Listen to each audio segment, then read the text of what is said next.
Perfecto, compartimos entonces. Ustedes se vieron que la clase pasada, que se comenzó a abordar la unidad temática número 8, se realizó la explicación de un problema de equilibrio térmico, bien, que es el problema número 5. El 5 es el que habían estado trabajando con Juan, ¿sí? Que ahí se da una transferencia de energía entre los cuerpos hasta obtener el equilibrio térmico, y lo que tienen que averiguar era la temperatura final del sistema. Después de estos problemas de equilibrio térmico vienen problemas de dilatación. Vamos a agrandar un poquito. Vienen problemas de dilatación, con 7. Hay varillas de distintos materiales que al cambiar la temperatura cambia su longitud. Así que ahí tenemos que averiguar el coeficiente de dilatación, ¿sí? O sea, todos los materiales, cuando se someten a un cambio de temperatura, van a cambiar su longitud o su volumen, ¿sí? Sus dimensiones. Y ese cambio tiene que ver con una propiedad de cada material y se refleja en el coeficiente de dilatación térmica.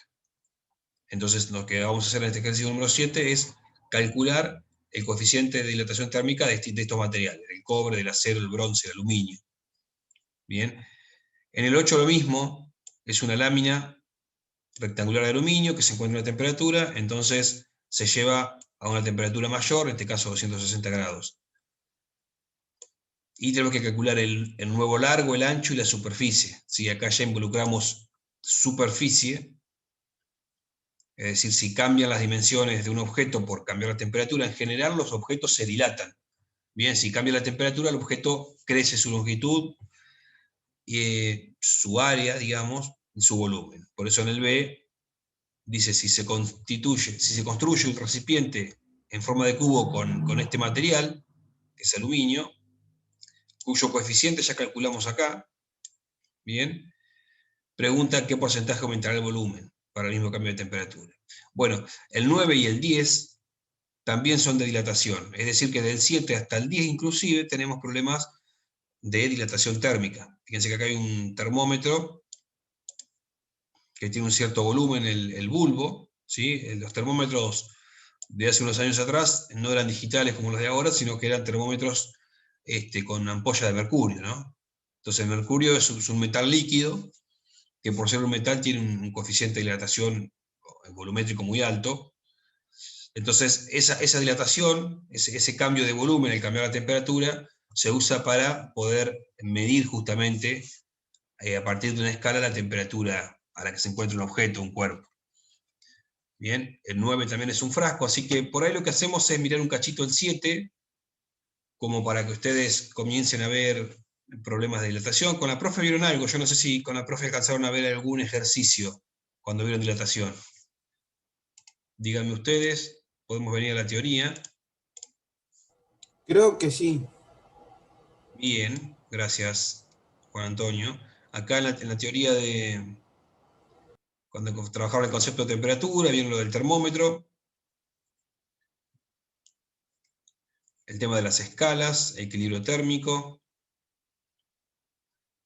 definición de calor, acá están los cambios de estado y demás, dilatación térmica en sólidos y líquidos. Entonces acá, esto que estamos hablando nosotros, uno de los ejercicios, ni más ni menos que este concepto de dilatación, ¿no? De cuando un objeto se somete a un cambio de temperatura, sus dimensiones cambian. ¿Sí? Fíjense que acá hay un T0, temperatura inicial, una temperatura inicial más un cambio de temperatura, digamos, y aquí hay un cambio en la longitud, un delta L, que corresponde a un delta T. Si la temperatura, ese cambio es el doble, va a cambiar en el doble su longitud. Eso es porque hay una relación lineal, ¿no? Y esa relación justamente estaría acá. El cambio en la longitud es directamente proporcional al cambio en la temperatura. Lógicamente que esto es para un cierto rango de temperatura, ¿sí? En la que el material conserva sus propiedades y demás. ¿Sí? Sabemos todos que a una cierta temperatura un objeto sólido pasa a líquido y después pasa a vapor o gaseoso, entonces ahí ya estas reglas no se aplicarían, ¿sí? Se aplican en un cierto rango de temperaturas. Entonces esta linealidad se da para ese rango. Trabajando esta expresión, nos llegan a la ecuación, digamos, para la dilatación de los objetos. Fíjense que acá estamos hablando de dilatación de la longitud. Es dilatación inicial, ¿sí? Por 1 más alfa, que este es el coeficiente del que estamos hablando, coeficiente de dilatación lineal, por el cambio de temperatura. Bien, entonces, los problemas que acabamos de ver recién. Entonces, si duplicas la temperatura, se duplica la dilatación. Claro, si duplicás el cambio, sí, sí, exactamente. Si vos tenés una cierta longitud, cambio, sí. claro, porque no es que vos tenés una longitud a 20 grados, ¿sí? Centígrados, primero que hay que comenzar a hablar también de temperatura absoluta, ¿no? Si bien el delta T va a dar lo mismo, como habrán visto en algún ejercicio, como por ejemplo, vamos a ver, creo que en el 2, en el 3. En el 3 ustedes calcularon, por ejemplo, el cambio de temperatura, lo pasaron a Kelvin y demás, pero fíjense que las temperaturas en Kelvin y en grados Celsius van a diferir. Pero si ustedes calculan el delta T, va a ser el mismo delta T. O sea, si uno tiene un aumento de 20 grados centígrados en un cuerpo, también va a tener un cambio de temperatura de 20 grados Kelvin, o de 20 Kelvin, como se dice. Bien, o sea, el delta T es el mismo, pero la temperatura es distinta. Es igual el cambio, la temperatura final menos la inicial. Entonces, para un cierto cambio de temperatura, yo voy a tener una longitud, un cambio en la longitud que es de un determinado valor. Si duplico ese cambio, bien, voy a duplicar ese cambio de longitud. Bien, entonces siempre pensando en cambios, ¿sí? En delta L y delta T. A ver el chat, ahí veo que hay algo. Voy a tener que mirar esa clase, dice Tiago. Bien, bien, bárbaro. Lo mismo con el área, ¿sí? Fíjense que para el área, si uno recuerda que el área es, por ejemplo, en un rectángulo, que es lado arista 1 por arista 2, y trabaja la expresión, va a encontrar que la ecuación del área aparece también en una aproximación, ¿no? Cuando uno hace las distributivas y demás, lo que aparece acá abajo, ¿no? Fíjense que acá el área es longitud de las aristas multiplicadas, lo cual, trabajando álgebraicamente con las longitudes que vieron acá dilatadas, van a encontrar una expresión cuadrática, ¿sí? Pero que al desarrollar ese cuadrado aparece acá un término que es totalmente despreciable, porque el alfa es un valor muy pequeño. Entonces, como vimos en la clase de Bernoulli, ¿se acuerdan? Un valor pequeño al cuadrado es todavía más pequeño. Entonces se desprecia frente a otros términos que son de mayor magnitud, ¿sí? De mayor valor. Por lo tanto, va a aparecer que el área dilatada es el área por 1 más 2 alfa por delta T. Y a ese 2 alfa le llamamos beta. Entonces, alfa es el coeficiente de dilatación lineal y beta es el coeficiente de dilatación superficial, que equivale a 2 por alfa. Generalmente los materiales nos van a dar en tablas el valor de alfa, la dilatación lineal. Nosotros sabemos que el coeficiente de dilatación volumen superficial va a ser beta, que es 2 veces alfa. Bien, y el volumétrico pasa lo mismo. Se van a encontrar que es las aristas multiplicadas entre sí, ¿no? Son 3 aristas.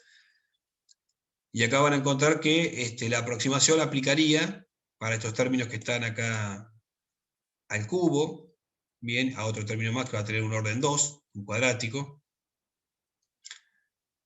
Y van a quedar estos dos que van a dar en definitiva 3 por alfa por delta T. Y este 3 alfa no es ni más ni menos que gamma.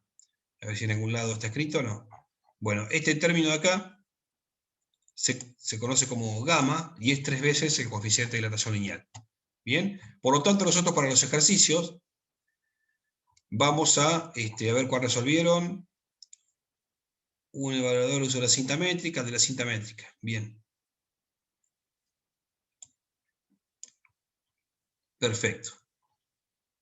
Y observen acá en la tablita que cada material tiene un coeficiente de dilatación lineal diferente.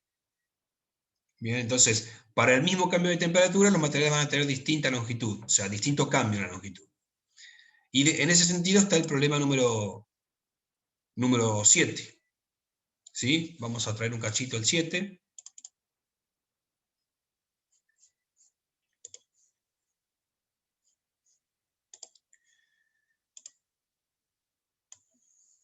Y vamos a analizarlo así rápidamente con lo que ustedes ya vieron. Voy a tomar un traguito de agua.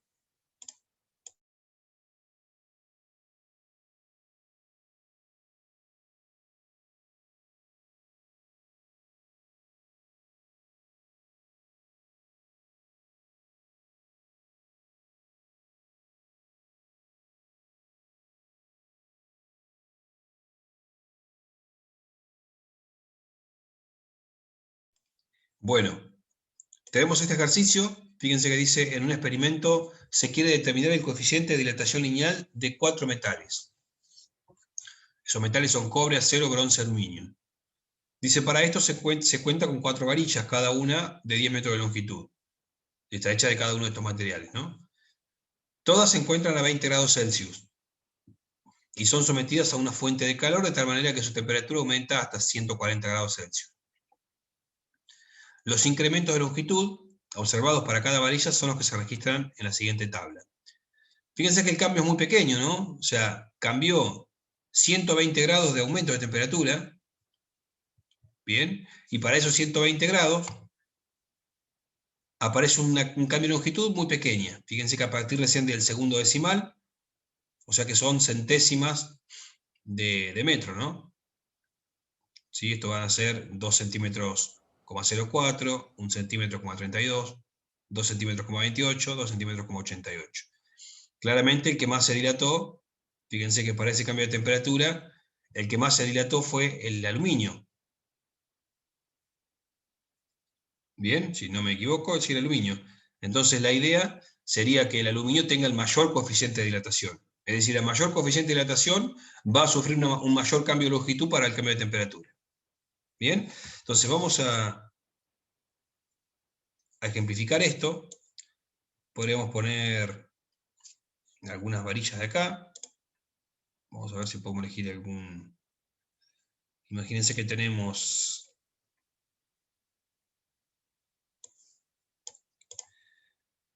Esto se puede cambiar sus dimensiones.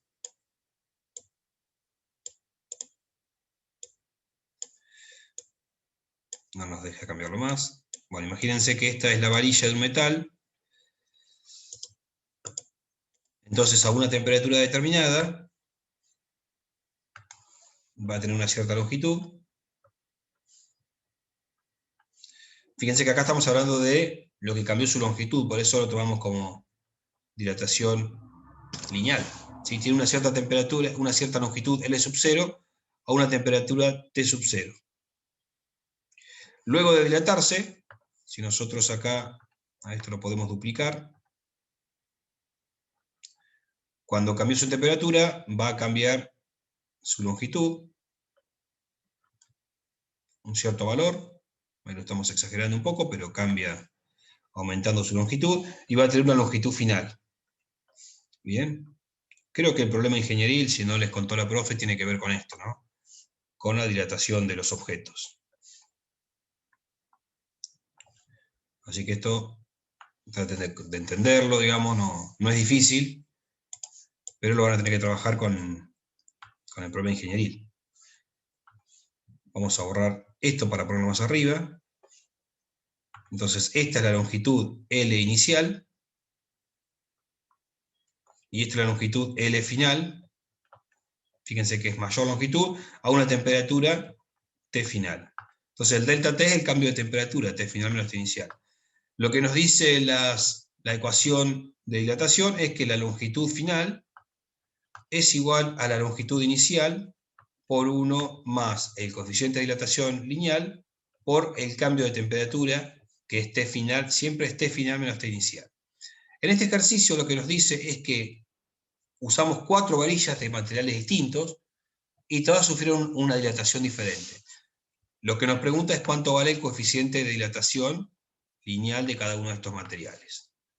Entonces, claramente acá lo único que tenemos que hacer es despejar alfa. Bien, con los datos que tenemos. Fíjense que tenemos longitud inicial, longitud final, tenemos temperatura inicial, temperatura final. Entonces, de acá simplemente despejamos alfa. Bien, no sé si ya habían abordado este ejercicio, si lo habían podido plantear, es bastante sencillo. Díganme ustedes. Acá hacemos distributiva para poder despejar alfa. Bien, por lo cual nos queda que longitud final menos longitud inicial sobre, fíjense, la longitud inicial por delta T, sobre delta T, no, perdón.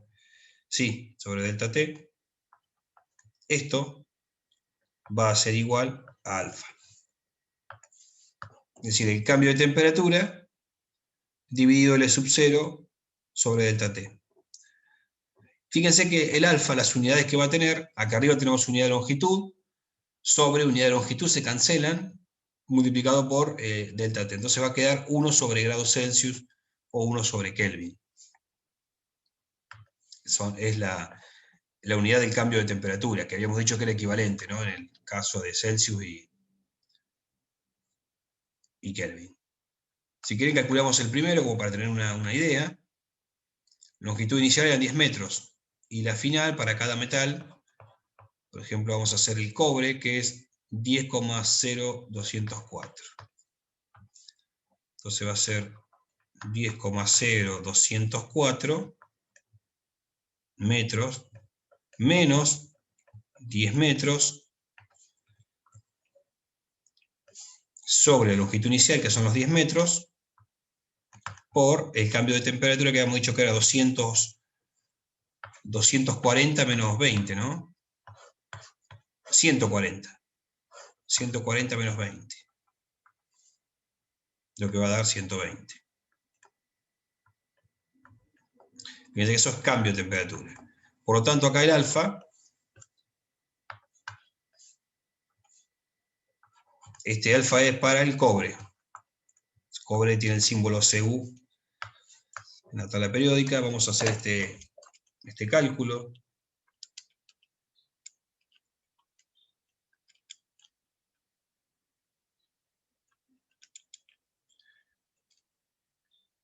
Se me borró, vamos a hacerlo de vuelta.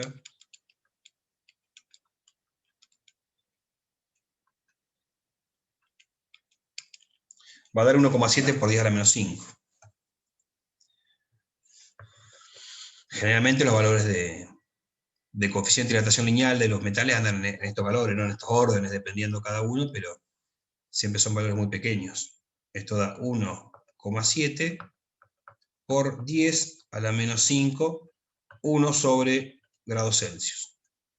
Muchas veces lo van a ver escrito a esta unidad, ¿sí? La pueden ver escrita también como 1,7 por 10 a la menos 5, y aparece el Celsius a la menos 1. Bien, en general en los libros, lo van a encontrar de esta manera también en los datos de la práctica. Bien, ¿alguna duda hasta acá? Hacen lo mismo para todas las varillas y van a encontrar la del aluminio, ¿no? Que es la que vamos a necesitar para el próximo, para uno de los ejercicios que viene después. ¿Sí? Entonces, hacen exactamente el mismo planteo. El alfa del aluminio va a ser igual al cambio de la longitud, ¿sí?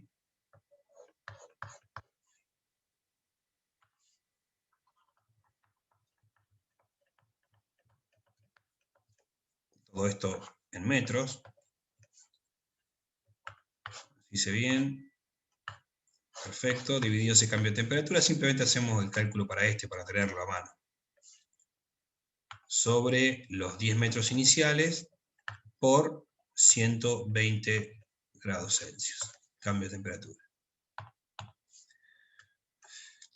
Y esto nos va a dar el coeficiente de dilatación lineal del aluminio. Y esto va a dar 2,4 por 10 a la menos 5.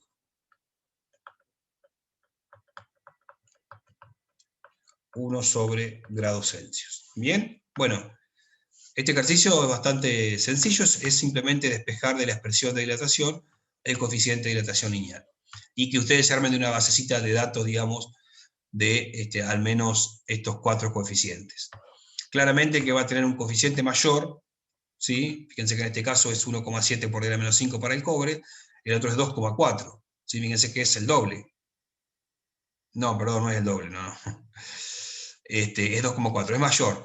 Entonces, al ser mayor, fíjense que va a sufrir una dilatación lineal más grande, ¿no? Eso nos sirve ahora para analizar los ejercicios siguientes. Sí. Perdón, pero no llegué a escuchar qué número es ese que está en el exponente, ¿es un menos 5? Repetí una ¿10 a la pregunta. menos 5? En los coeficientes de dilatación, por ejemplo, dice 1,7 por 10 a la menos 5, ¿no? Sí. Bien. Sí, son valores pequeños. Fíjense que para un cambio de temperatura de este tipo, el cambio de longitud es en los centímetros, ¿no? Y tiene 10 metros y cambia 2 centímetros. Es un cambio importante, o sea, en 10 metros se aprecia más la longitud, digamos, cuanto mayor es la longitud inicial. Esto, digamos, si bien parece pequeño, influye en todas las cosas que nos rodean. Por ejemplo, qué sé yo, habrán visto que en el invierno, qué sé yo, el portón del garaje no abre bien, se traba, cuando justo le pega el sol, hace más ruido porque está rozando más, porque hay una dilatación mayor. Entonces, los comportamientos de los objetos, de cualquier objeto material, cuando cambia la temperatura, tiene un comportamiento distinto a temperaturas menores. Por ejemplo, qué sé yo, un portón abre mejor en el invierno porque está más contraído, en el verano está dilatado, o así con un montón de cosas. ¿Sí? O escucharán los ruidos cuando el sol pega, vamos a poner un día nublado, se abre el sol y cuando pega en el techo, si techo de chapa, empiezan a sonar las chapas porque empiezan a dilatarse, ¿sí? En todas sus dimensiones. Entonces se acomodan y empiezan a hacer esos ruidos que uno suele escuchar. Una pregunta. Sí, Juan En Antonio. el inciso B, en vez de despejar el coeficiente de dilatación, habría que despejar variación de temperatura, que ese Exactamente. resultado le sumamos la temperatura inicial, ¿no?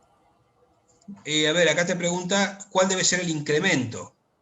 O sea, el delta T, está preguntando directamente, al que debe Ah, ok. someterse cada varilla para provocar en cada una, o sea, un alargamiento de 1 centímetro. Fíjense que al principio nosotros estamos haciendo el mismo delta T para todos y todos se dilataron distinto. Ahora la pregunta es, si quiero que se dilaten todos 1 centímetro, ¿qué cambio de temperatura tengo que provocarle? Entonces, claramente, aquí lo que despejamos es delta T para cada uno de estos casos, ¿no? Está bien como lo interpretaste. Gracias. ¿Sí? Bárbaro. Bien, Juan Antonio. Hay que despejar delta T en el caso B. Y ahí van a encontrar que algunos metales requieren un mayor cambio de temperatura para la misma dilatación. Bueno, entonces dicho esto, vamos a mirar algún otro ejercicio. En el ejercicio 8 tienen un cambio de temperatura también y la lámina ya ahí trabajan con el cambio superficial. Tiene que ver la longitud cómo cambia y tienen que analizar el cambio en la superficie y después en el volumen. Y les pregunta en qué porcentaje aumentará el volumen, bien, y también le pregunta qué porcentaje cambia la longitud y la superficie. Y van a encontrar que el porcentaje va a ser el mismo, ¿sí? Eso, deberían llegar a ese resultado. Que el cambio en la longitud y el cambio en la superficie, el cambio en el volumen, porcentualmente es el mismo, ¿no? Una pregunta, ¿cómo dependen linealmente, podemos hacer reglas de tres simples o no dependen linealmente? Sí, pero ojo, o depende linealmente como vimos hoy acá, ¿sí? Pero recuerden siempre que es cambio de longitud y cambio de temperatura. No se confundan con la longitud inicial, ¿sí? Tampoco se confundan con el delta T, porque, por ejemplo, vamos a suponer que un día hace 20 grados Celsius, ¿bien? O 15, ¿sí? A la noche hace 15 grados Celsius. Lo que decimos habitualmente centígrado, pero centígrado viene que es la escala dividido 100, ¿no? La escala Kelvin también es centígrada porque está dividida en 100 partes, tomando como referencia algunos puntos importantes del estado de la materia, ¿no? Como el agua y eso. Entonces, no es lo mismo decir, un objeto está a 15 grados y tiene una longitud de 10 metros. Cuando está a 30 grados, ¿su longitud es el doble? Y ahí estaríamos ante un error. ¿Sí? Pasamos de 15 grados Celsius a 30. Ahí pareciera que hubo un cambio del doble, ¿no? Pero en realidad tenemos que pensar siempre en Kelvin. Y van a ver que en Kelvin no es el doble. ¿Sí? Recuerden que para pasar de grado a Kelvin, de grado Celsius a Kelvin, hay que sumar 273,15. Bien. Entonces, lo que es importante sí es el cambio de la longitud. El cambio de la longitud es proporcional, como hemos visto por acá.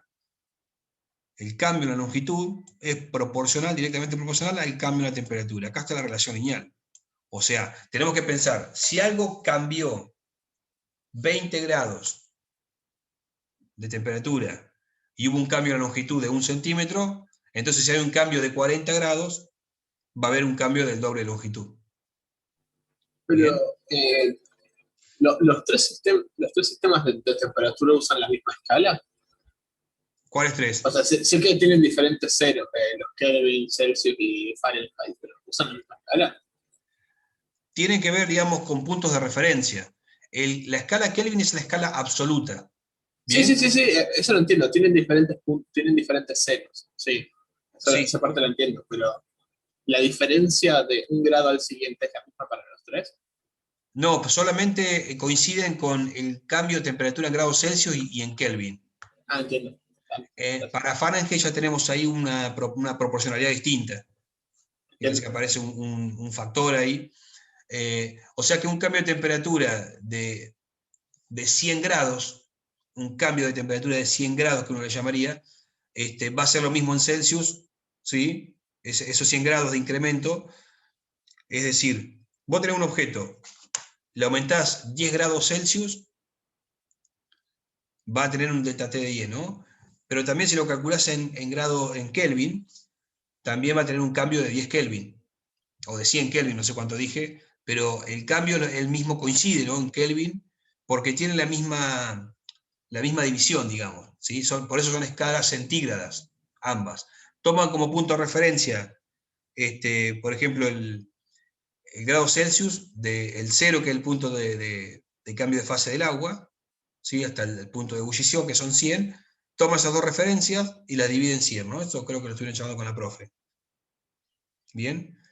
La escala Kelvin ya es una escala de temperatura absoluta, ¿no? Donde el 0 Kelvin es el 0 absoluto, significa que no hay agitación térmica, o sea, estaría el objeto realmente sin energía interna, ¿no? Sin energía térmica.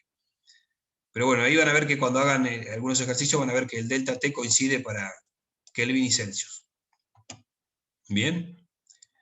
Bueno, volvemos a los ejercicios. Como les contaba, el 7 lo hacen ustedes, y por ahí charlamos un poquito del 9, y el 10 va a ser muy similar.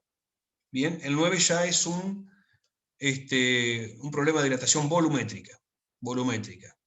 Vamos a agarrar el ejercicio y lo traemos a una nueva hoja. Y fíjense que dice que un frasco de vidrio que tiene un volumen de 1000 centímetros cúbicos a 0 grados Celsius, perdón, sí, Celsius, se llena completamente de mercurio.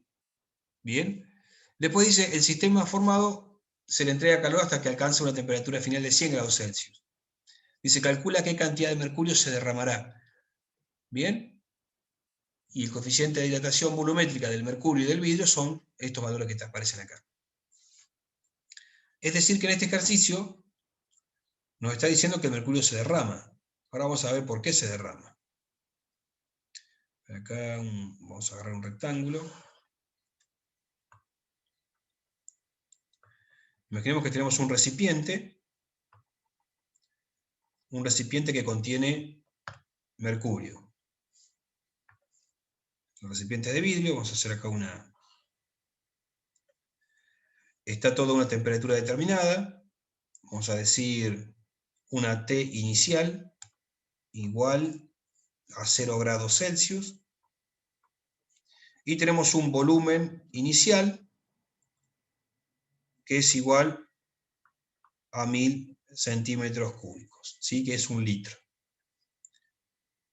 Entonces los datos, fíjense que el volumen inicial del frasco de vidrio, vamos a escribirlo así, es igual a 1000 centímetros cúbicos, que coincide con el volumen de mercurio, porque al principio el mercurio está totalmente contenido en este frasco. Entonces el volumen inicial del mercurio también son 1000 centímetros cúbicos. Vamos a borrar esto acá un poquito. ¿Qué ocurre? Cuando el sistema aumenta la temperatura, ambos objetos se dilatan, es decir, se va a dilatar tanto el frasco de vidrio, o sea, el volumen, o sea, se dilatan todas sus longitudes, todas sus dimensiones, por lo cual aumenta su volumen. Y también va a aumentar el volumen del mercurio. Pero si observamos cuál tiene mayor coeficiente de dilatación, acá no podemos comparar directamente porque tenemos el volumétrico para el mercurio y tenemos el lineal para el vidrio. Yo lo que voy a hacer ahora es aumentar la temperatura de este sistema, por lo cual observemos que este objeto va a cambiar sus dimensiones, es decir, que va a aumentar un poco el volumen. Aumenta el volumen, pero también aumenta el volumen de mercurio. Entonces acá vamos a escribir que la temperatura final es igual a 100 grados Celsius, y acá tengo un volumen final para el frasco, ¿no? Que no lo conozco. Vamos a ver qué pasa con cada uno de esos volúmenes. Vamos a decir que el coeficiente gamma, digamos, de mercurio, que es el coeficiente de dilatación volumétrica, fíjense que tenemos el dato, es 1,82 por 10 a la menos 4, 1 sobre Celsius, y el gamma para el vidrio, necesitamos el volumétrico nosotros por la fórmula que vamos a ver ahora para, como vimos hace un ratito, para la dilatación volumétrica, fíjense que va a ser 3 veces el alfa del vidrio. Es decir, que es 3 por lo que tenemos como dato, 3,2 por 10 a la menos 6.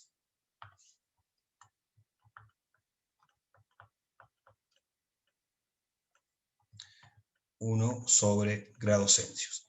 Bien, ¿por qué hacemos esto? Porque sabemos que el volumen final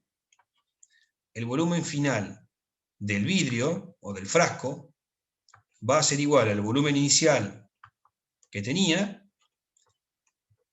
por 1 más el coeficiente de dilatación volumétrica del vidrio, por eso usamos este dato, por el cambio de temperatura. Nosotros acá como dato tenemos alfa del vidrio, o sea, la misma propiedad multiplicada por 3, recordemos esto, ¿no? Lo que vimos recién. Que 3 veces el alfa es igual al gamma del material.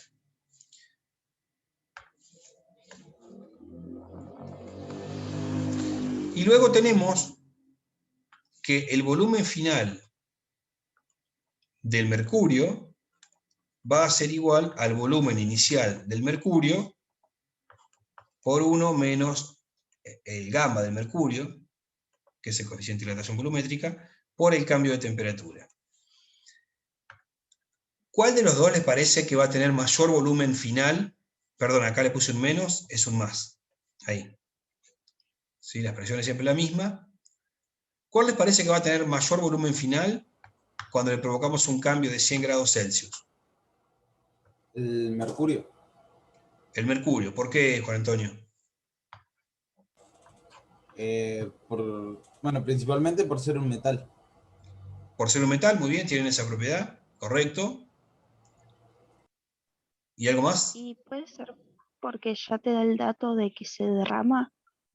Se derrama, nos da el dato que se derrama, muy bien, muy atenta al enunciado, fíjense que acá pregunta qué cantidad de mercurio se derramará. ¿Sí? Y como decíamos hace un ratito, lo que tenemos también como dato es los coeficientes. Fíjense que si analizamos los coeficientes, para el mercurio es 1,82 por 10 a la menos 4. Y el del vidrio, el volumétrico, es, vamos a hacer la cuenta, es 3,6, ¿no? 9,6. Fíjense que esto va a dar el alfa del vidrio, nos da 9,6 por 10 a la menos 6, 1 sobre grados Celsius. Observen que este coeficiente de dilatación volumétrico tiene 2 órdenes de magnitud mayor. ¿Sí? Acá estamos hablando de correr la coma a 6 lugares, ¿sí? Hacia la izquierda, o sea que sería 0,00096, y en este fíjense que estamos corriendo 4 lugares nada más. O sea que en realidad el coeficiente de dilatación del mercurio es 2 órdenes de magnitud más grande, o sea, vamos a decir 100 veces prácticamente. Bien, va a depender del número, ¿no? Pero estamos hablando de 2 órdenes de magnitud. Entonces, claramente, si miramos la expresión, fíjense que el volumen inicial del vidrio y del mercurio van a ser lo mismo. Vamos a escribirlo acá. Volumen inicial del vidrio y del mercurio coinciden, es decir, que en esta expresión ambos son iguales. Multiplicado por 1 más el coeficiente por delta T. Fíjense que el delta T es exactamente el mismo, ¿no? Porque pasamos de 0 a 100 grados todo el sistema. Por lo tanto, quien va a tener mayor volumen final va a ser aquel que tenga mayor coeficiente de dilatación. ¿Qué ocurre? El de mercurio dijimos que tiene un coeficiente de dilatación mucho mayor que el del vidrio. Por lo tanto, el volumen final va a ser más grande. Esto indicaría que va a haber una cantidad de mercurio que no va a entrar en el volumen final del vaso o del recipiente, y por lo tanto, ese volumen de mercurio va a derramarse. ¿Sí? Lo mismo acá. ¿Se entiende? Va a haber una cierta cantidad derramada, como dice el enunciado. Podemos ponerle acá que esto es un volumen, esto de acá es un volumen de mercurio derramado, volumen final de Hg derramado. Lo podemos poner así. Volumen de mercurio derramado. Bien, entonces tenemos una cantidad de volumen aquí adentro del recipiente, un volumen final de Hg ahí.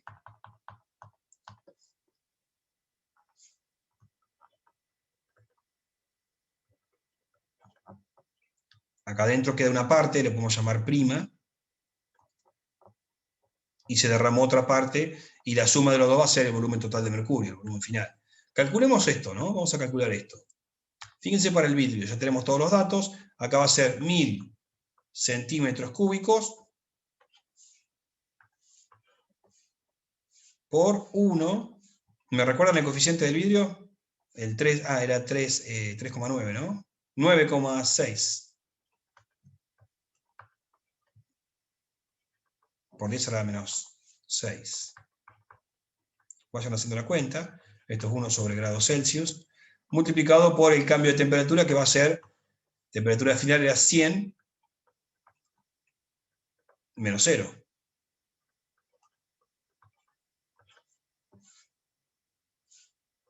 Vamos a hacer corchete ahí, por el doble paréntesis, si no nos queda así. Bueno, les propongo que hagan la cuenta de cuánto se dilata el vidrio. Yo lo voy haciendo también. Me quedó 1096.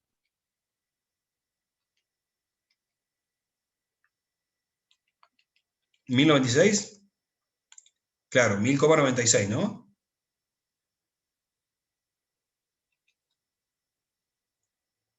¿No? 1000,96. Sí, 1000,96.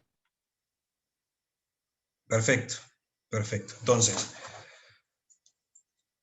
el vidrio tiene un volumen final, fíjense que es muy poquito el cambio, pero notorio. 1000,96, y acá van a quedar centímetros cúbicos, porque fíjense que el delta T de temperatura, con la unidad que tiene el coeficiente de dilatación, se cancelan y va a quedar en volumen. Bien, entonces tenemos un volumen levemente mayor al que di inicialmente. Vamos a ver ahora el caso de mercurio, también hagamos el cálculo. Va a ser igual a 1000 centímetros cúbicos por 1 más 3,2 será, por 10 a la menos 4, 1 sobre grados Celsius, por el mismo cambio de temperatura, lo mismo que hoy. 100 grados Celsius menos 0, y acá ponemos corchete. Van haciendo las cuentas.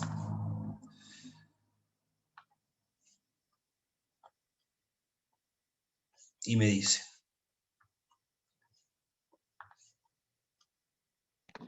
$1054,6.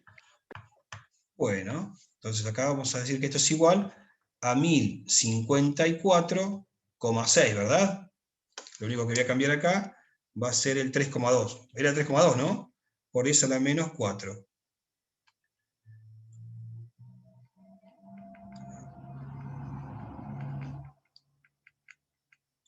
Díganme si estoy en lo cierto. Voy a revisar los números. No, es 1, Me quedó 1000. perdón, yo me equivoqué 1032. acá. Es 1,82, yo escribí mal acá.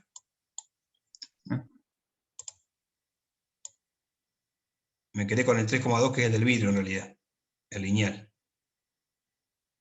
Entonces esto, dijimos 1,82. Yo lo hice con 1,82 y me dio eso. Perfecto. 1,82. A mí me da 1018,2. ¿Alguien más?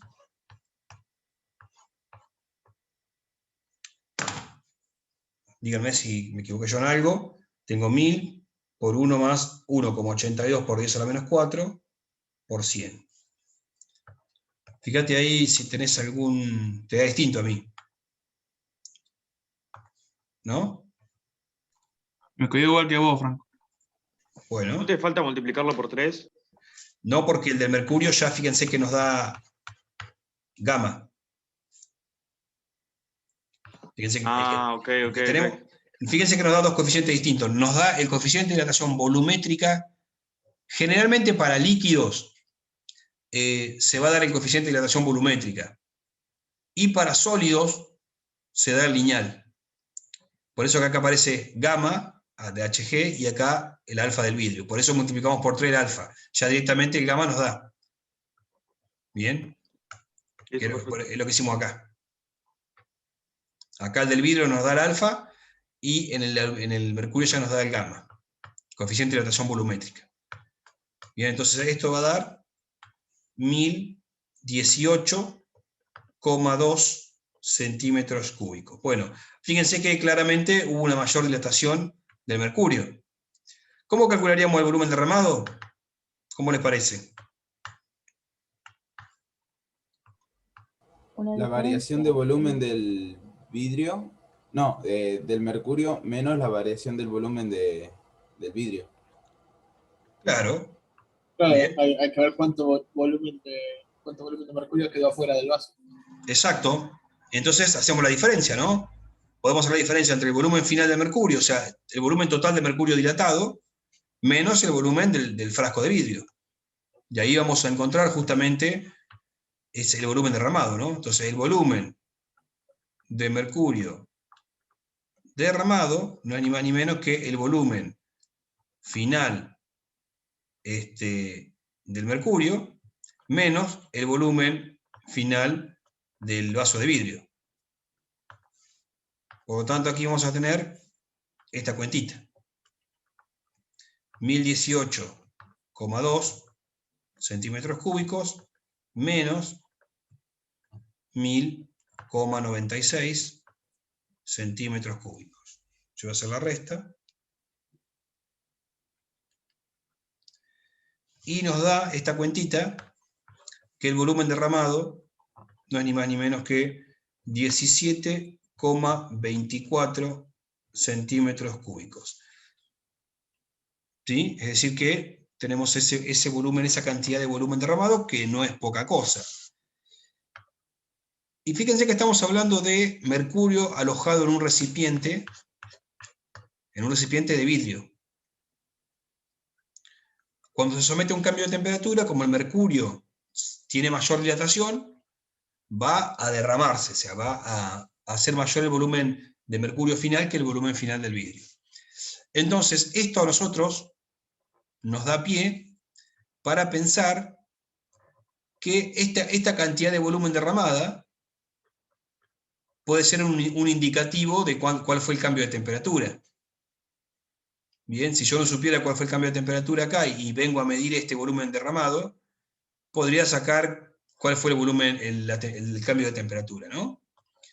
También eso se puede utilizar, esa propiedad del mercurio de dilatarse bastante, se usa para los termómetros, que lo han visto con la profe.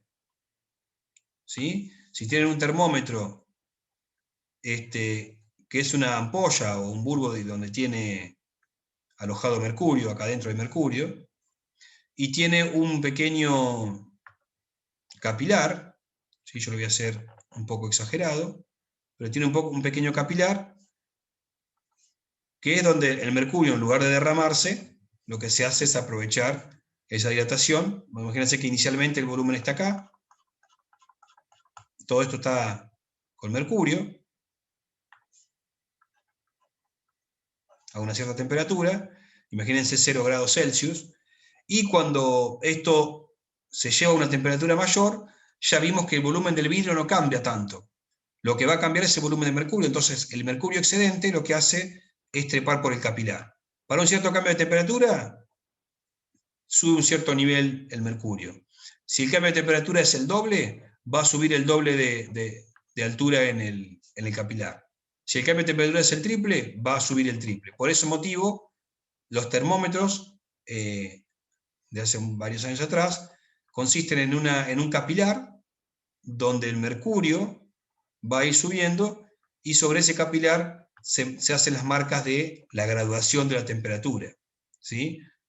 Vamos a suponer que va de 28, no sé, a 42, por decir, no recuerdo cuál es el rango, pero es para medir la temperatura corporal. Digamos, estoy hablando de un termómetro para medir la temperatura corporal. Entonces, habrá termómetros que tienen otros rangos de temperatura, pero los corporales, no recuerdo bien en qué cambio de temperatura están los extremos, pero serviría para poder medir la temperatura del cuerpo humano, ¿no? Entonces, ese cambio de volumen en el mercurio, que se usa para que trepe el capilar, es lo que se usa para la medición de temperatura. Bien, bueno, habían charlado con la profe esto, ¿verdad? Díganme si es cierto. Sí, sí, sí.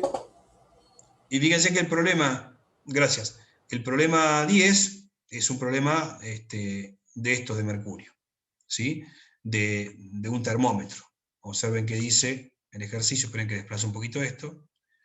El ejercicio dice que se tiene un termómetro cuyo bulbo de acero tiene un volumen de tanto, y el capilar es de ese diámetro. A la temperatura de 0, el mercurio ocupa todo el bulbo y la temperatura se eleva a 25 grados. Es decir, de 0 pasa a 25. Entonces pregunta a qué altura alcanza el mercurio en el capilar. Ahí solamente, digamos, tomamos en cuenta la dilatación del bulbo y del mercurio, pero no la del capilar. En otros años hemos tomado la dilatación del capilar, pero este año no. Van a ser solamente la dilatación del bulbo y del aluminio. Perdón, del mercurio. Y después ya fíjense que aparece un problema conceptual, que es, significa que hay un cambio ahí en el tema, ¿no? Pasamos de la dilatación y ya venimos acá a algo que va a explicar Hugo, en breve. La presencia de Hugo es porque justamente vamos a explicar un problema de estos.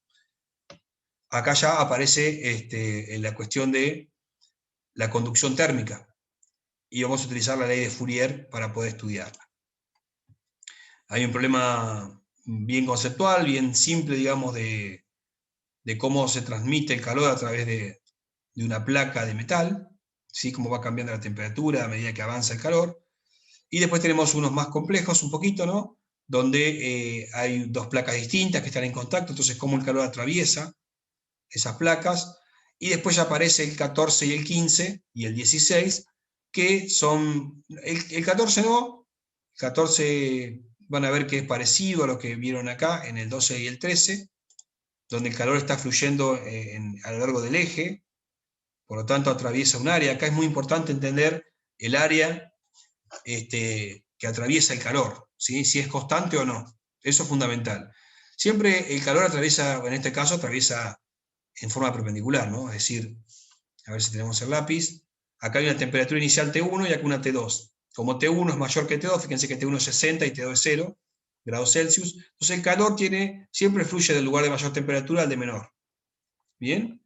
Lo importante acá es que el área transversal que está en dirección perpendicular al avance del calor es constante, ¿sí? Acá es una placa rectangular y en la de abajo serán dos placas rectangulares, ¿sí? El área que atraviesa es la misma. Lo mismo en esta varilla, el calor fluye, hay una temperatura, en este lado hay una temperatura T sub 0, acá hay una temperatura final, entonces los extremos se mantienen a diferentes temperaturas y el calor atraviesa por el eje axial. Bien, el calor atraviesa acá, entonces el área que está atravesando perpendicular es constante. Ahora Hugo le va a explicar un problemita. Hugo, no sé, recordame cuál era el problema que explicabas. Alguno de estos dos de acá abajo, seguro. Sí, el 15, el que sigue de ese. El 15. Entonces, estos problemitas ahora Hugo le va a explicar que el calor ya tiene una dirección que es distinta a la que estamos viendo. Vamos a borrar un poquito esto. ¿Sí? Acá lo que ocurre es que, ahora Hugo le va a explicar, pero yo simplemente quiero decirles que el calor, como tenemos una temperatura adentro del caño y una temperatura afuera, el calor va a transmitirse radialmente. Entonces acá ya el área perpendicular, ¿sí? Que va atravesando el vector del calor, ya va cambiando, ¿no? Porque tenemos una cáscara aquí y afuera tenemos un área mayor. Entonces ahí ya van a caer en el cálculo integral. Bueno, eso lo voy a dejar a Hugo porque hoy preparó el problema especialmente para explicarlo a ustedes. Así que yo le dije a Hugo que a las 9 arrancábamos con ese problema, lo cual ya estamos en un horario bastante cercano. Y después la clase que viene ya vamos a trabajar con los problemas siguientes, que son los de gases. ¿Sí? Está la ecuación para los gases, y vamos a ver que hay ciclos termodinámicos. Son los últimos 4 problemas, ¿no? Del 17, que es el conceptual, hasta el 20 son problemas de gases. Y ya con esto fíjense que estamos finalizando la materia. Parece mentira, pero ya llegamos a la última unidad temática, y la clase que viene ya explicamos los últimos problemas. Así que bueno, los dejo con Hugo, que les va a explicar el problema número 15, y ustedes van a aplicar esa técnica para el 16, así que presten atención porque es muy importante. Y bueno, yo los dejo ahora con Hugo, no sé si tienen alguna duda de lo que expliqué hoy. No, muchas gracias. Bueno, perfecto. Entonces, ya los dejo con Hugo, que va a realizar la explicación del problema número 15. ¿Bien, Hugo? Bueno, muy bien. Buenos Dale. días a los que no saludé hoy al principio de la clase. Bueno, entonces les voy a compartir pantalla para que lean ahí leemos el problema, el enunciado del problema.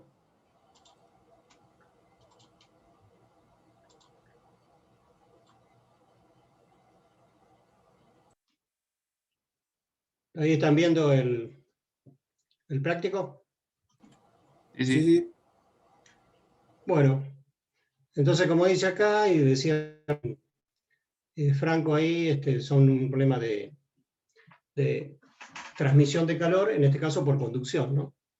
La transmisión del calor se puede hacer de 3 formas distintas, a través de conducción y de convección. Lo que nosotros estudiamos acá en Física 1 es el caso de transmisión por conducción, en el cual se aplica la ley de Fourier. Y bueno, como decía Franco, en los problemas anteriores son más sencillos porque el área en el cual está atravesada por el flujo de calor es constante, es siempre igual. Pero en este problema, fíjense que lo que dice que es una tubería de radio R1 igual a 6 centímetros y longitud L igual a 3 metros, transporta vapor a una temperatura de 100 grados centígrados. O sea, una tubería, por ejemplo, de una instalación industrial en donde hay una caldera, supónganse, que trabaja a temperaturas elevadas, puede ser, en este caso sería la temperatura, si es agua, estaría a la temperatura de ebullición. Hay veces también se trabaja con agua sobrecalentada, o sea, con vapor que ya supera los 100 grados, o sea que son temperaturas elevadas y por lo tanto se produce una transmisión de calor hacia el exterior bastante importante. Entonces, dice, la superficie de temperatura de 20 grados. normal del ambiente, ¿no? El material aislante con que está recubierta la tubería tiene 2 centímetros de espesor y su conductividad térmica es de 8,4 por 10⁻². Bueno, ahí están las unidades expresadas en las unidades fundamentales: metro por kilogramo, segundo a la -3, grados centígrados a la -1. Y dice, en el inciso A, calcule el calor que se pierde a través del aislante por unidad de tiempo, y en el B nos pide que realicemos un gráfico representativo de la temperatura T en función de R. Bueno, muy bien, entonces yo tengo acá, si pueden ver en la pizarra, hice ese mismo dibujo que está ahí en el enunciado, y tengo los datos puestos acá. Entonces tenemos que el radio es R1, que le llamé, y R2, el radio exterior. No nos da el radio exterior, pero el espesor. Nos da el espesor, que lo podemos acotar acá si quieren. El espesor del aislante es este, que es de 2 centímetros. O sea que el radio exterior va a ser 8 centímetros. El caño 3 metros. Y después tenemos la temperatura interior, la que estaría aquí, que bueno, para seguir la nomenclatura de lo que está ahí en la teoría, que realmente se usa, es llamarle T1 a esa, sería esta entonces, la temperatura interior de 100 grados igual a T1. Y la temperatura exterior, Hugo, que es disculpame la un que está segundito. rodeando el caño. Sí. Te muestro un segundito. No, que por ahí, para la grabación, va a quedar, si vos compartís pantalla, queda tu pantalla grande compartida en el video. Si querés, podés dejar de compartir pantalla y ahí sí te va a tomar a vos el video principal. Listo, hacemos eso. Gracias, Franco. Ahí está, perfecto, Hugo, gracias a vos. Ahora sí. Bueno. Seguimos entonces.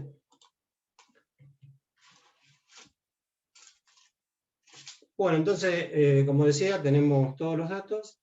La temperatura 1, que en este caso la temperatura superior es la de 100 grados, y la temperatura exterior, rodeando a todo el caño, que vamos a llamarle T2, ¿no? Y bueno, es importante diferenciar cuál es una y otra de las temperaturas, porque en este caso, ¿cómo es la transmisión de calor? ¿Ustedes en qué sentido sería el flujo de calor? ¿Desde el interior al exterior o del exterior al interior? Perdón, ¿cómo era la pregunta? Claro, el flujo de calor siempre tiene una dirección, ¿no? O un sentido. Y en este caso sería de adentro hacia afuera, porque el interior está más caliente. Exactamente, siempre se transmite de los cuerpos, o en este caso el líquido está a una temperatura mayor que el aire del exterior, entonces la transmisión va a ser hacia el exterior, ¿no? Entonces lo simbolizamos así, no es que sea un vector, es una magnitud escalar, pero en todo el perímetro de esta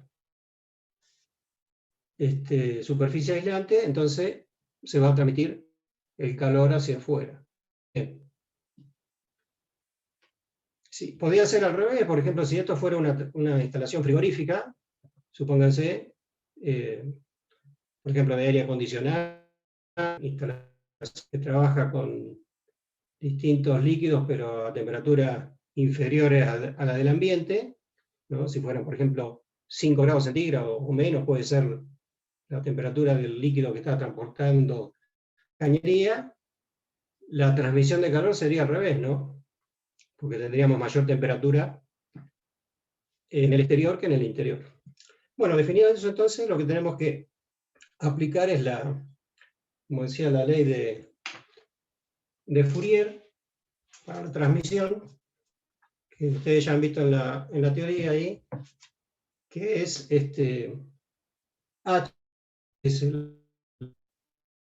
llama flujo calórico o potencia calorífica. ¿Por qué? Porque es una cantidad de calor por unidad de tiempo, ¿no? Medida en la unidad del sistema internacional en joules sobre segundo. Pueden también utilizar otras unidades, se usa mucho en la práctica, en realidad todavía la kilocaloría, ¿no? Que en ese caso se usa el tiempo en hora, kilocaloría por hora, ¿no?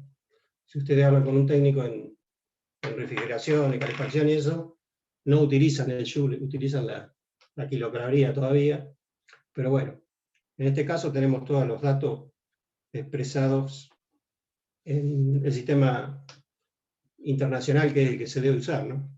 Bueno, entonces la expresión de H es menos K, que es el coeficiente de conductividad como dato, por el área, por dt ADR. En este caso tenemos que usar la expresión más general, porque el área que está a través del flow va variando, ¿no? Fíjense que acá le podemos poner, si quieren, ADR.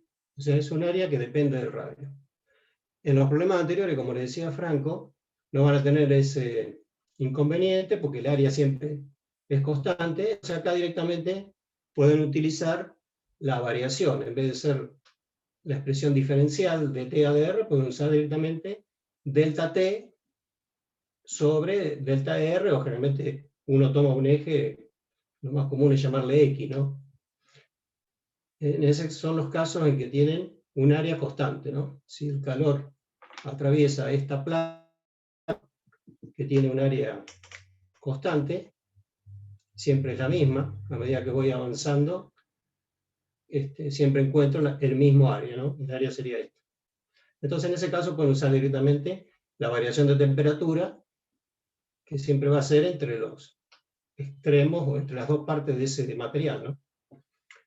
Bueno, importante también el tema del menos, ¿no? No olvidarse el menos que tiene la ecuación al principio, porque si no van a encontrar valores negativos de H, y eso no es correcto, ¿no? Porque es un valor positivo. Eso después, este menos, se va a cancelar cuando hagan, en este caso, cuando integremos acá y reemplacemos por los límites de integración, y en el caso más simple de la variación, cuando hagan la variación de temperatura, porque siempre queda negativa, ¿no?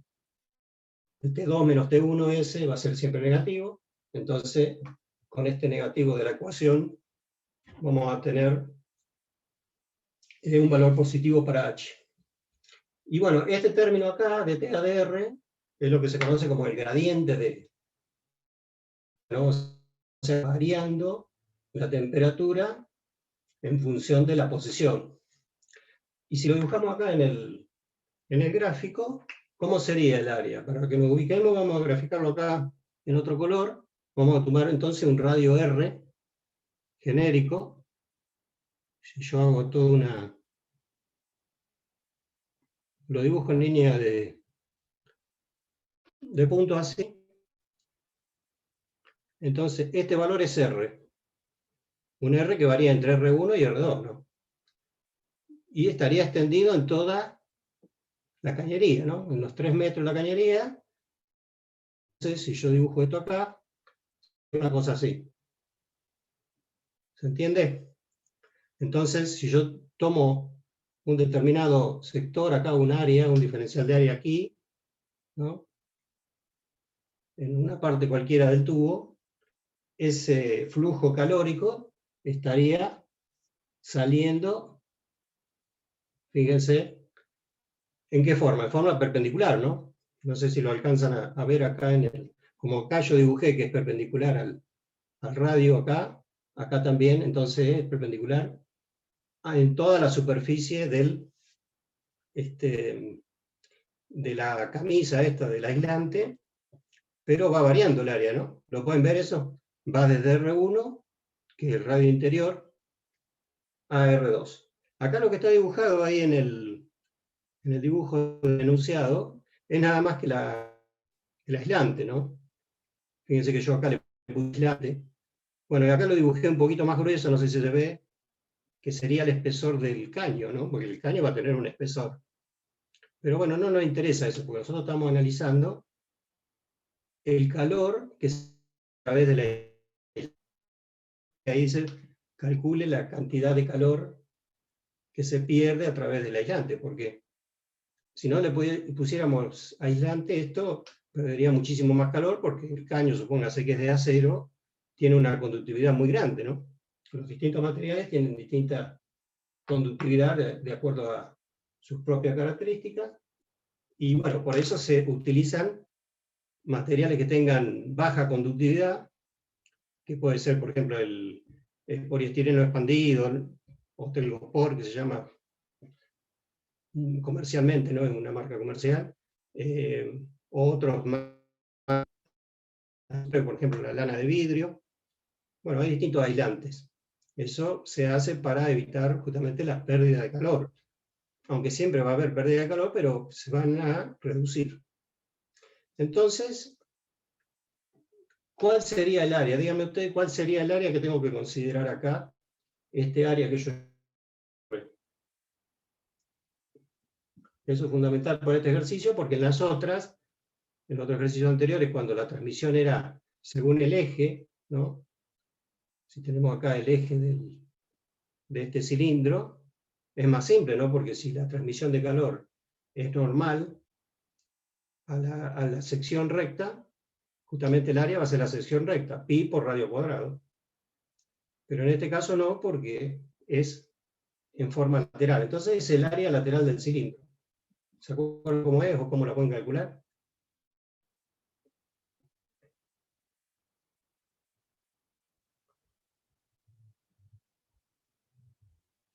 Esto es un poco de geometría, ¿no? Pero bueno, muchas veces, si bien son conceptos que parecen simples, hay que, o mirarlo, lo pueden buscar en internet o en algún libro, ¿no? Pero, ¿cómo sería el área? Fíjense que si yo tomo un radio RGN, es todo el área toda la longitud del círculo, la longitud de la circunferencia, 2pi por r, ¿no?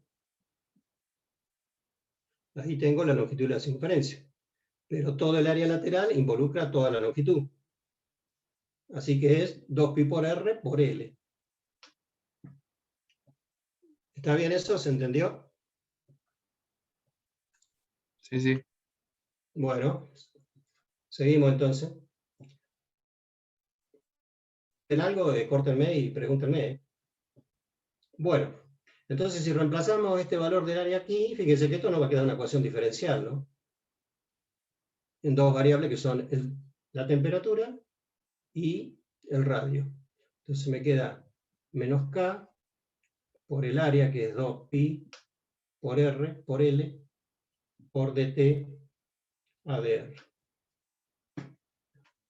Bueno, esta ecuación diferencial es sencilla porque es de las que se llama variable separable, ¿no? Creo que ustedes todavía no lo han visto porque esto se ve en análisis 3, pero bueno, ya hemos resuelto además otro tipo de ecuaciones de este tipo. Entonces acá lo que se hace es separar las variables que se dice. Las constantes pueden quedar en cualquier lado de la igualdad, pero las variables las tenemos que separar. Fíjense que acá tengo el diferencial de t, la temperatura no aparece, así que es bastante sencillo separarla. Porque acá tengo R y tengo diferencial de R. Como están todas en un mismo miembro, tendré que pasar alguna de las variables al otro miembro. En este caso, entonces yo miembro. Y h en este caso, como es lo que tengo que calcular, ¿no? Estamos acá en el inciso A, vamos a poner acá, en general, la incógnita entonces era h, ¿no? ¿Cuánto vale h? Entonces voy a poner h por diferencial de r sobre r igual a menos 2pi por k por l por diferencial de t. ¿No? Quise multiplicar ambos miembros por dr sobre r, ¿no? Llego. Y bueno, y acá entonces h es constante, 2pi k por l es constante, entonces cuando integro lo puedo dejar de la integral, integro diferencial de r sobre r igual a menos 2pi por k por l integral de diferencial de t. Bueno, y ahora una cosa también importante es definir los límites de integración, ¿no? ¿Cómo serían los límites de integración para el radio? R1 y R2. Muy bien, ¿y por qué pones R1 primero, o sea, límite inferior, y R2, límite superior? Porque va de adentro hacia afuera. Muy bien. De lo más caliente a lo más frío. Exactamente.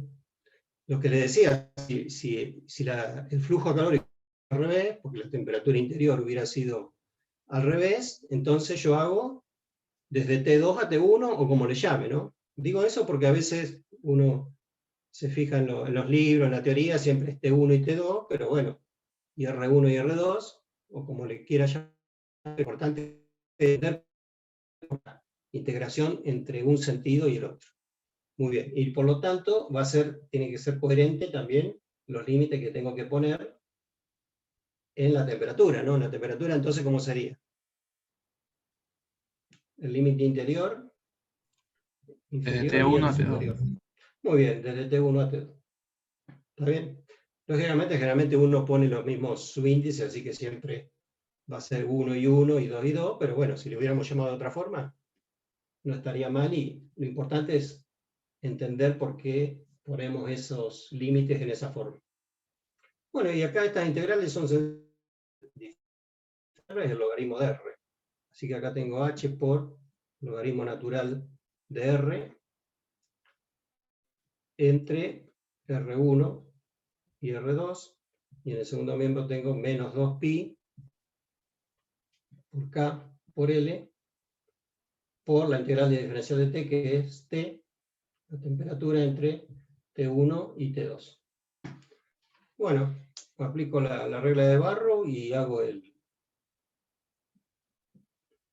la evaluación. Entonces me queda h por el logaritmo natural de R2 menos el logaritmo natural de R1 igual a menos 2pi por K por L por T2 menos T1.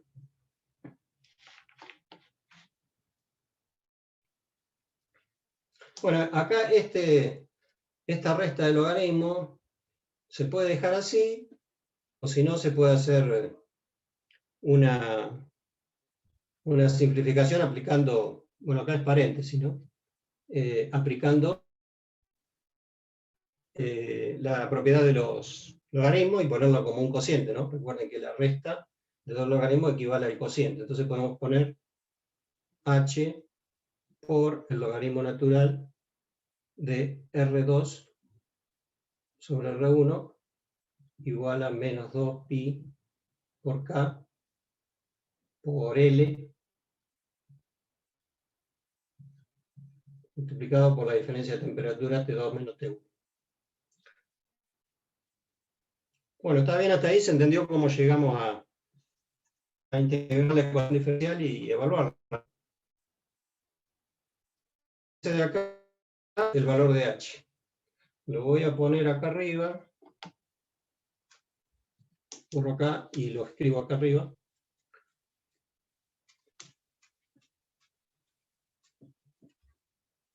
Así podemos reemplazar los valores numéricos y calcular. Entonces h es menos 2pi por K por L sobre el logaritmo natural de R2 sobre R1 por la diferencia de temperatura, ¿no?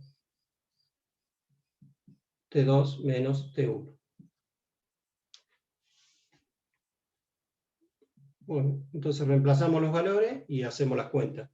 Aquí tenemos todas las unidades en el sistema internacional. Fíjense que tenemos los radios, los tenemos en centímetros, pero como es un cociente acá, no es necesario pasarlos a metros, porque se va a cancelar la unidad en cualquiera que usemos, centímetros o metros, y el cociente va a ser el mismo, ¿no? Puede pasar a metros, pero no es necesario. Entonces en el numerador tenemos menos 2pi por k, que es este valor 8,4, por 10 a la menos 2. Fíjense que acá está puesto como exponente negativo, o sea que esto, si lo expresamos como un cociente, van dividiendo, ¿no? Esto sería metro, kilogramo, sobre segundo al cubo, grado centígrado. El valor de L, que son 3 metros, y la diferencia de temperatura es menos 100 en grados centígrados. Y en el numerador entonces tenemos el logaritmo natural de R2, que es R1 más el espesor, 6 más 2, son 8 centímetros, dividido R1, que son 6 centímetros. Bueno, entonces acá cancelamos los centímetros, entonces el logaritmo natural de 4/3 sería. Y bueno, hacemos la cuenta. Y después, bueno, podemos analizar las unidades. A mí este resultado me dio H igual a 440,3 joules sobre segundo. Después verifiquen si estaba bien. Y bueno, como les decía, me dio positivo, ¿por qué? Porque acá tengo menos, pero acá tengo 20, menos 100, menos 80, entonces queda una cantidad positiva. Es un detalle que parece menor, pero bueno, a veces vemos que por ahí en la se olvida y después dejan negativo, o si no, lo que saben hacer a veces es invertir esto para que les dé positivo, pero eso no es correcto, ¿no? Porque como vimos, los límites de integración los pusimos de acuerdo a cómo se realiza la transmisión de calor, desde qué radio a qué radio y desde qué temperatura a qué temperatura. Bueno, ¿se entendió eso? ¿Alguna pregunta? Bueno, si quieren analizamos, porque yo acá pongo Joule sobre segundo, ¿no? Pero fíjense que acá lo único que puedo simplificar en las unidades, ¿qué es? Este grado multiplicando. Pero entonces, y bueno, y poner metro con metro, metro cuadrado. O sea que, en realidad, si yo pongo, vamos a ponerlo en las unidades que me quedan ahí, que lo podría dejar, ¿no? Pero ¿qué me quedó? Metro cuadrado por kilogramo sobre segundo al cubo. Esa es la unidad que queda con las expresiones de los datos dados como nos han dado. Fíjense que acá esto, si se fijan en alguna tabla, en las tablas de los libros más modernos, todo, en realidad se debe dar así, están en el sistema internacional, ¿no? Como les decía, pero en otras tablas que aparezca en kilocalorías. De todas formas acá no aparece el joule, en otras tablas le puede aparecer directamente el joule, entonces directamente va a quedar joule sobre segundo. Pero si nosotros analizamos esto, vamos a ver que corresponde a joule sobre segundo, porque el joule sobre segundo, fíjense que sería, ¿a qué equivale el joule? Vamos a usar la regla de los factores. Cuando lo vemos en mecánica, lo más práctico es ver energía como trabajo, ¿no? Fuerza por distancia. Es Newton por metro, ¿no? Y yo ahora reemplazo o elimino el Newton ¿a qué es igual? Ahí tengo que recurrir a la segunda ley de Newton, ¿no? Fuerza igual a masa por aceleración. Entonces, fuerza, masa por aceleración, la masa en kilogramos, la aceleración en metros sobre segundo cuadrado. Entonces, bueno, elimino el Newton. Y entonces esto, ¿qué me quedó?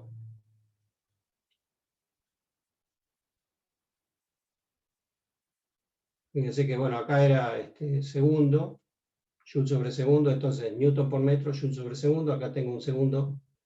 Entonces también me queda, entonces, kilogramo, metro por metro, metro cuadrado, sobre segundo por segundo cuadrado, segundo al cubo. ¿Está bien? Quiere decir que esto es equivalente a Joule sobre segundo.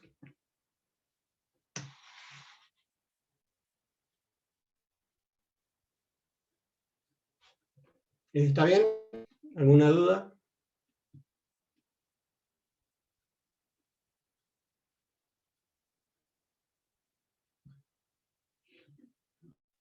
Bueno, ese sería el inciso A. Y el inciso B lo que pide es hacer el gráfico de la temperatura en función del radio. O sea, a medida que nosotros avancemos desde R1 a R2, la temperatura va a ir cambiando, ¿no? Pero bueno, ¿cómo le parece que será la variación de temperatura? ¿Será una variación lineal, como en el caso más simple en que el área no varía? Cuando el área no varía, que es constante, la variación o gradiente de temperatura, que se suele llamar, es lineal, ¿no? Es una recta. Que creo que en algún ejercicio anterior se lo pide también. Cuando hagan la gráfica van a ver que es una recta, que tiene pendiente negativa, ¿no? Siempre va de la temperatura mayor a la temperatura inferior a medida que avanzamos en la posición. En el caso de temperatura constante será el espesor del material, ¿no? Pero aquí, fíjense que no... Bueno, díganme ustedes, ¿será lineal también?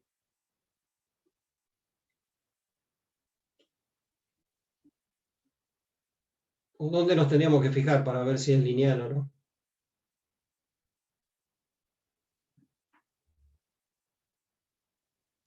En la última ecuación que obtuvimos, Claro, en la ecuación que obtuvimos, lo que pasa es que, como lo hicimos nosotros para calcular la cantidad calorífica total en todo el espesor, ¿no? Toda la cantidad de calor que se pierde o que se transmite, entonces usamos las temperaturas extremas, T1 y T2. Pero para graficar, nosotros esto no nos sirve porque fíjense que acá, si yo despejo T2 o T1 es un valor constante, voy a obtener un número, ¿no? Como dice acá para calcular H. Entonces la única diferencia, no lo vamos a volver a hacer, pero lo que tienen que hacer ustedes es en la integral cambiar el límite superior, ¿no? En vez de ser entre R1 y R2, integran entre R1 y el R minúscula, el R genérico. Entonces voy a obtener una expresión en función de esa temperatura que corresponde acá, ¿no? Acá, en esta línea punteada azul que pusimos, de radio R, yo tengo una temperatura T, genérica, ¿no? No es ni T1 ni T2, va a ser una temperatura mayor que T1 y menor que T2, por supuesto, pero no sé cuánto vale. Eso es lo que me pide graficar. También podría calcular, pedir calcular, por ejemplo, cuánto vale la temperatura en el punto medio entre R1 y R2. Eso es lo que le estoy preguntando, ¿no? Si fuera lineal, la temperatura en R1 más R2 sobre 2, ¿no? Sería la mitad, sería el valor medio entre 2, ¿no? ¿Se entiende? Porque sería lineal. Pero en este caso no va a ser lineal. ¿Por qué? Porque aparece un logaritmo acá. Entonces lo único que tienen que hacer, bueno, esto lo borro, ¿no? ¿Se entendió bien esto? Sí. Lo único que tienen que hacer en esa integral que hicimos es cambiar los límites de integración. En vez del límite superior para el radio R2 ponen R, y en el límite, esto para el inciso B, ¿no? Que nos pide graficar T en función de R. La gráfica. O sea, que sería el gráfico T versus R. Entonces, en el límite ponen R1 y R, para diferencial de R sobre R, y del otro lado, para la integral de diferencial de T, ponen entre T1, que es la temperatura que corresponde a R1, y T, o T de R si quieren llamarle, que es la temperatura correspondiente a ese radio R. Entonces nos da una expresión para la temperatura variando entre R1 y R2 y la podemos evaluar si queremos en cualquier posición o graficar como nos pide en este caso. Bueno, si hacen eso, entonces van a encontrar esta misma expresión que habíamos llegado, nada más que acá tengo que poner R, y acá tengo que poner R también, ¿no? Donde aparece R2 tenemos que poner R. Y bueno, lo habíamos puesto en esta forma, la voy a escribir de nuevo. H por, entonces me va a quedar el logaritmo que estamos multiplicando acá, logaritmo natural de R sobre R1, y en el segundo miembro menos 2pi por K por L por T de R, entonces, menos T1. Y bueno, acá tendré que trabajar para despejar TR, ¿no? La incógnita la tengo acá. La incógnita, o sea, o el valor que tengo que graficar en el eje Y, la tengo acá. Entonces lo que tengo que despejar, ¿no? La función sería. Y la variable independiente la tengo acá. Lo que tengo que graficar en el eje R. Entonces, bueno, tendré que hacer distributiva acá y lograr despejar el valor T de R. Así que bueno, esto queda H por el logaritmo natural de R sobre R1 igual a los 2pi por K por L por T de R, menos por menos más 2pi por K por L por T1.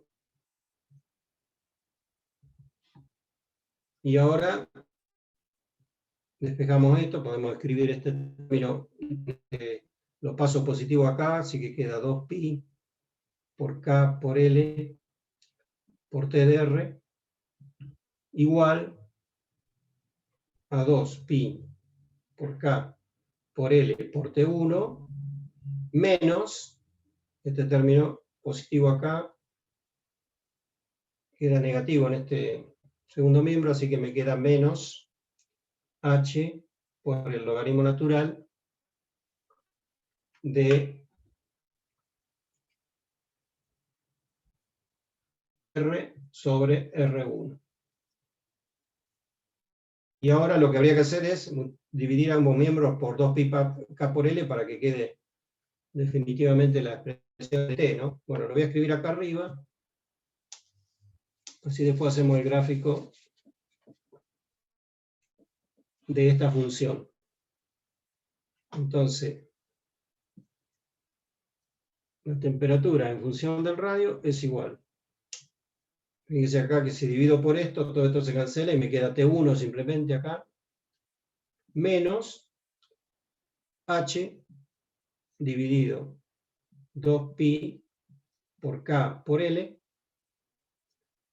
por el logaritmo natural de R sobre R1. También se puede expresar esto, como lo habíamos hecho al principio, como una diferencia, y bueno, es lo mismo, ¿no? Le va a quedar el logaritmo de R por toda esta constante, más otro término, que pasa a ser un término independiente, con el logaritmo de 1 sobre el logaritmo negativo, ¿no? Queda de R1, pero es más complicado, es más simple graficarlo así, me parece. De todas formas, la gráfica le tendría que dar igual. Y bueno, entonces si graficamos esto,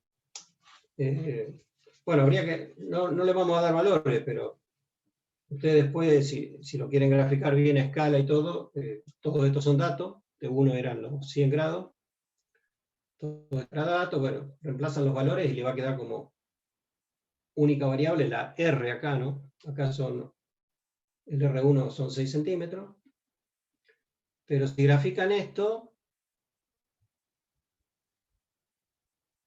¿cómo sería la...? Porque al final no me contestaron si es lineal o no, ¿no? Bueno, yo se los dije, me parece, pero esto no es una recta, ¿no? Se ve, si no tuviera el logaritmo acá, que fuera toda esta constante por R sobre R, una recta, ¿no?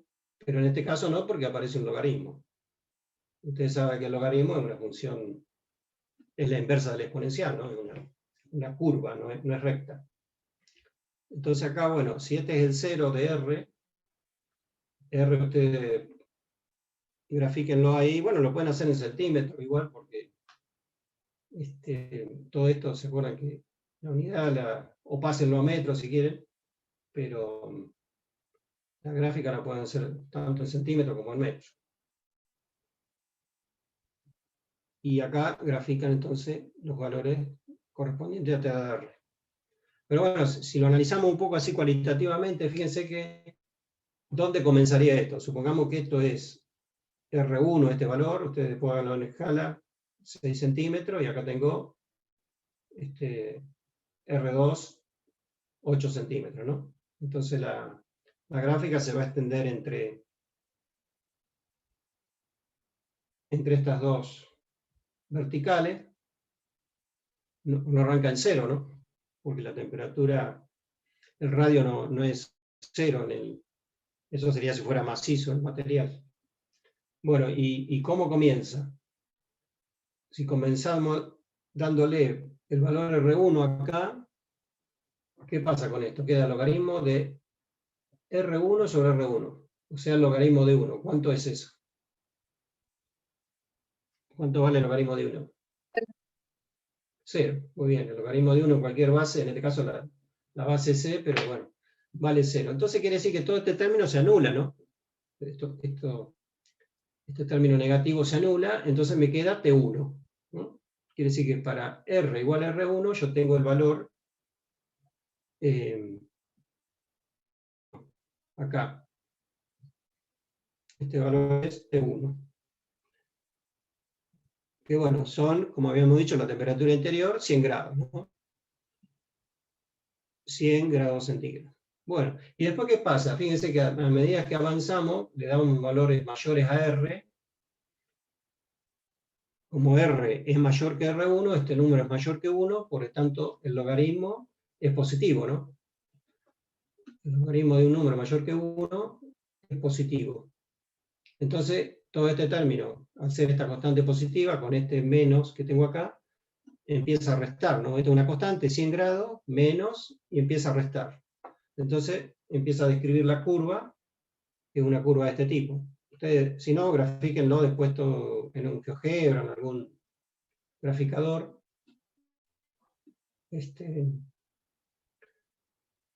Van a ver que le va a dar una curva de este tipo. Con el valor mínimo, cuando ustedes evalúen acá en R2, ¿no? El logaritmo natural de R2 sobre R1 va a ser el máximo valor de este, por lo tanto, el mínimo valor de temperatura. Y entonces vamos a tener aquí, en este punto, la temperatura T2 igual a 20 grados centígrados. ¿Está bien? Entonces, acá las unidades son grados centígrados, la temperatura en el gráfico, y acá, como les digo, es un caso especial, ¿no? Porque no aparece acá el radio, y acá la longitud sí la tienen que poner en metros, porque acuérdense que el K está en metro. Esta ponen 3 metros acá, pero acá el radio, si quieren, lo pasan a metro, y si no, no. Y bueno, si lo pasan a metro, grafíquenlo en metro, pero yo les diría que lo van a hacer con las unidades que están acá. Entonces lo miden en centímetros, ¿no? Estos serían 6 centímetros, y este R2 es 8 centímetros.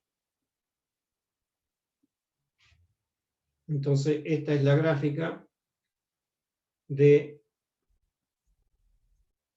la temperatura en función del radio. Si ustedes hicieran el gráfico de TADR, no me acuerdo si ahora hay un ejercicio que lo pide, pero también a veces se pide la gráfica de TADR o algunos valores intermedios entre las posiciones extremas del gradiente, lo que se llama el gradiente de TADR, van a ver que es una expresión, una curva similar a esta, ¿no? Porque también aparece el logaritmo. Lógicamente con otros valores de constante, pero una gráfica similar a esa. Quiere decir que el gradiente siempre de temperatura es una función decreciente, y en el caso de que el área sea constante es más simple porque es una recta negativa, también función decreciente, ¿no? Bueno, no sé si tienen alguna pregunta de esto, díganme si... ¿Algo que no se entendió o algo que quieran que aclaremos más?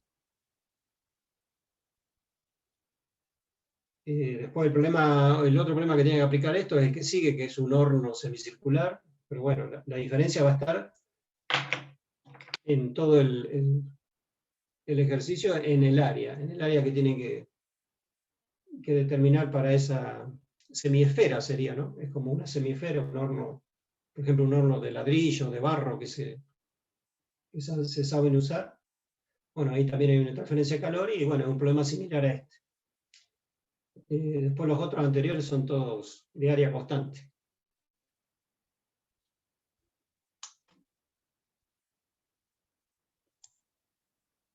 Bueno, muy bien. Si no hay dudas, terminamos acá entonces Muy bien, Hugo, perfecto. y seguimos otro ratito con la teoría, ¿no?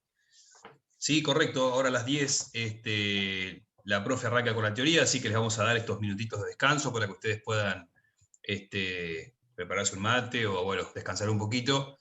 Estamos de las 8 de la mañana, así que para ustedes puede ser necesario un descanso de unos minutos para arrancar después con la teoría, ¿sí? Así que pregúntenos si tienen alguna duda respecto a este problema o respecto a lo que hayan estado trabajando. Y ya en unos minutitos los estamos liberando para que puedan tomarse un descansito, como hacen habitualmente, de 15 a 20 minutos. ¿Alguna duda de algo? ¿De cualquier cosa? No, se entendió. Bueno, muy bien. Como le explicaba Hugo, entonces fíjense que el problema que sigue, el 16 creo que es, tienen que aplicar la misma técnica. Analicen bien la cuestión del horno, y fíjense que el calor al fluir en forma radial, ahí el área, como es el área de una semiesfera, va a quedar diferente, pero después el procedimiento es prácticamente el mismo.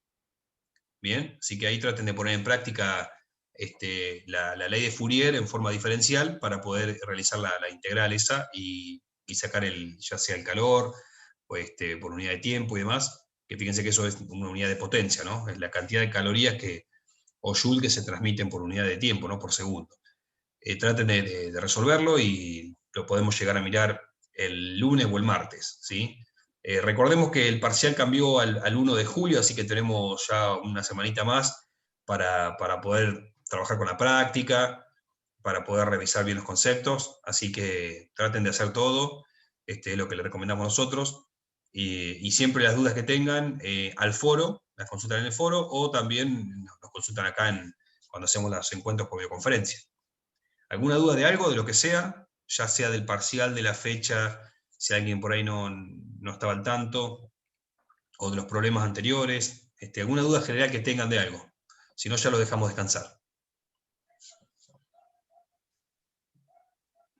¿No? Bueno, no hay problema. Entonces, nosotros nos estamos viendo el lunes, seguramente, tal vez con la profe, con Betina, después les vamos a mandar un mensajito.